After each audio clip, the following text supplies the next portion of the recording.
auto body consolidation, I think it's important to kind of understand as a whole why all these consolidators, why there's all these buyers, why is there all this interest in the industry. There's, when I first started doing this 7-8 years ago, helping people with selling their shops, there was like maybe 2 other people doing it. You know what I mean? You just didn't hear about it. You know what I mean? Now you go to your shop and your damn phone rings off the hook with these people calling you, do you want to sell your shop? Do you want to sell your shop? Do you want to sell your shop? And it's just become crazy. And some of it is, these consolidators that are calling. Some of it is other brokers that have entered the industry, consultants, whatever. So what's driving all this is cash. It's money. And basically it starts out with what the consolidators, end game is.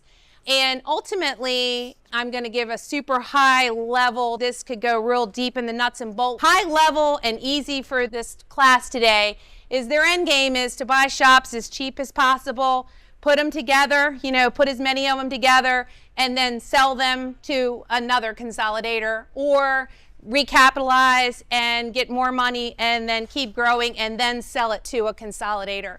So for ease of understanding, let's just say that they came in and they bought shops for 50 cents on the dollar, okay?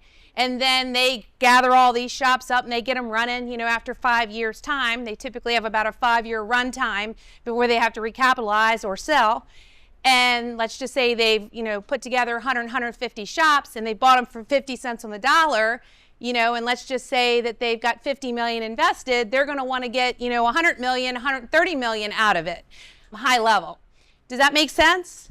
So that is ultimately their end game. So when they come in your shop and they're smiling in your face and they're acting like your friend, that's what they're trying to do, just so you understand.